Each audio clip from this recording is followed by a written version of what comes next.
అట్లాగే రెండు రాష్ట్రాల ఆధారంగా మిత్రమండలి సభ్యులకు రానున్న రోజుల్లో మీ సహాయ సహకారాలు ఏ విధంగా ఉండబోతున్నాయి? ఇంతకు ముందు ఎలాగున్నాయి ఇప్పుడు కూడా అలాగే కొనసాగుతుందమ్మా. ఇప్పుడు మన కాలర్స్ కూడా అడిగినట్లున్నారు. కొనసాగుతుంది, ఎప్పుడు కొనసాగుతుంది. ఇది నిరంతర ప్రక్రియ. ఇది ఎక్కడ ఆగదు. ఇది ఎవరికి అవసరం ఉన్నా ఖచ్చితంగా అప్రోచ్ అవుతారు. వాళ్ళ అవసరాన్ని బట్టి ఎంతో కొంత మేము చేయగలిగినంత సహాయం మేము చేస్తానే ఉంటాం ఎప్పుడు కూడా. ఓకే సార్, అలాగే ఇప్పుడు పశ్చిమం నుండి పోటీ చేస్తున్న సుజనా చౌదరి గారు నాన్ లోకల్ అనే క్యాండిడేట్ అనే ఈ నేపథ్యంలో ఈ ప్రాబ్లం ని మీరు ఎలా సాల్వ్ చేయాలి అనుకుంటున్నారు? ఆయన నాన్ లోకల్ ఎట్లా అవుతాడప్పా? ఆయన కృష్ణా జిల్లా వాసి, ఆయన ఇక్కడే చదువుకున్నాడు. వ్యాపార రీత్యా ఆయన హైదరాబాద్ వెళ్ళొచ్చు, ఢిల్లీ వెళ్ళొచ్చు. అంత మాత్రం ఆయన నాన్ లోకల్ ఎలా అవుతారు? అంటే ఇక్కడ లోకల్లో పోటీ చేసే వాళ్ళకి ఇప్పుడు బయట నుంచి వచ్చి పోటీ చేస్తున్నప్పుడు ఇక్కడ వాళ్ళకి ఇక్కడ సమస్యలు తెలుస్తాయి కదా అనే కోణంలో ప్రజలు ఆలోచించారంటారా? ఆయన చదువుకున్న రోజుల్లో ఈ విజయవాడ నగరంలోనే తిరిగాడు, ఈ విజయవాడ నగరంలోనే చదివాడు ఆయన. వాడు ఇప్పుడు ఆయన అన్నయ్య ఉన్నాడు ప్రసాద్ గారు అని చెప్పి, ఆయన పాపం దివంగత ప్రసాద్ గారు. ఓకే, ఆయన నా స్నేహితుడు. Okay sir, hello hello hello నమస్తే అండి. నమస్కారం అండి, చిన్నపల్లి శ్రీను గారు ఉన్నారు సార్. మీ పేరు? నా పేరు శ్రీనివాస్ గారు. ఓకే, ఎక్కడి నుంచి కాల్ చేస్తున్నారు సార్? మాది విజయవాడ. విజయవాడ. ఓకే, సార్తో మాట్లాడండి. శ్రీనివాస్ గారు నమస్తే, చెప్పండి.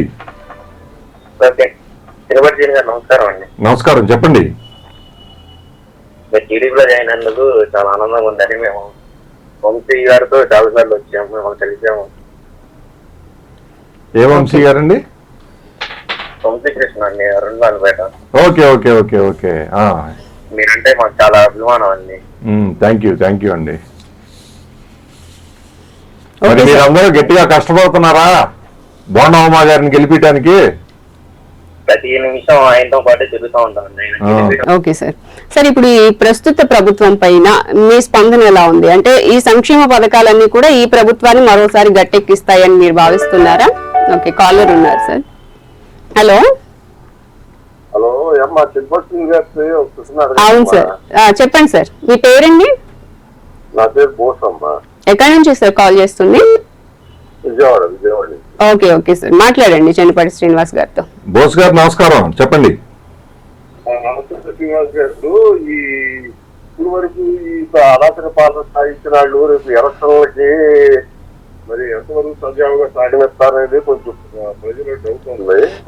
మరి దాని మీద మీరు పార్టీ పరంగా అన్ని పార్టీలు కూటమి వాళ్ళు అందరూ కలిసి ఎలాంటి చర్యలు తీసుకున్నది ఏంటి, ఓటర్లకి ఎంతవరకు సంరక్షణ ఏర్పరచగలరు అలాంటి దాని మీద ఏమన్నా నిర్దిష్టమైన పకడ్బందీ చర్యలు తీసుకుంటున్నారా లేదా అనే డౌట్ ఉందండి.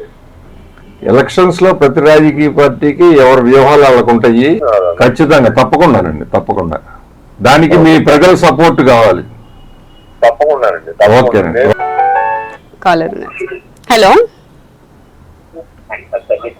హలో నమస్తే అండి.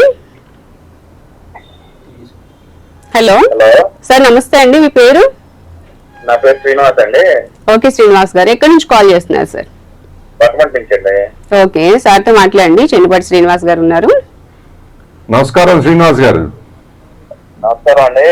ఇప్పుడు మీరు కూటమి ప్రభుత్వంలో ఇన్ఛార్జ్ గా ఉన్నారండి, అది కూటమి పార్టీలకి. మా ఈ విజయవాడ ఈస్ట్ కాన్స్టిట్యున్సీలో గద్దె రామ్మోహన్ రావు గారు ఎక్కడా కూడా కనిపించట్లేదండి. ఈ గంగిరెద్దుల దెబ్బ గాని ఇవన్నీ కూడా కొంచెం మీరేమన్నా ఆయనకి సజెషన్ చేసి కొంచెం ఆయన తిరిగేటట్టు ఏమన్నా చెప్తారండి? అది మరి మీరు మీకు ఎందుకు వచ్చిందో కానీ ఆ అభిప్రాయం. గద్దె రామ్మోహన్ ఎప్పుడు కూడా ప్రజల్లోనే ఉంటాడు. ఒకవేళ గంగిరెద్దుల దిబ్బ ఏరియా ఆయన గనక వెళ్లకుండా ఉన్నట్టయితే ఖచ్చితంగా మీరు చెప్పిన మెసేజ్ని ఆయనకి చేరవేసి అక్కడికి వెళ్ళమని చెప్పే దిశగా నేను ఖచ్చితంగా ప్రయత్నం చేస్తాను. అక్కడ మా డ్రైవర్లు ఉన్నారండి, వాళ్ళు చెప్తున్నారండి మాకు సార్ గారు రావట్లేదండి, ఇంక వస్తే కనుక కొంచెం మాట్లాడండి, అది మీ ద్వారా తప్పకుండా నేను ఆయనకి మెసేజ్ అందజేయగలను, చేస్తాను. ఖచ్చితంగా అక్కడికి వచ్చే ఏర్పాటు చేస్తాను.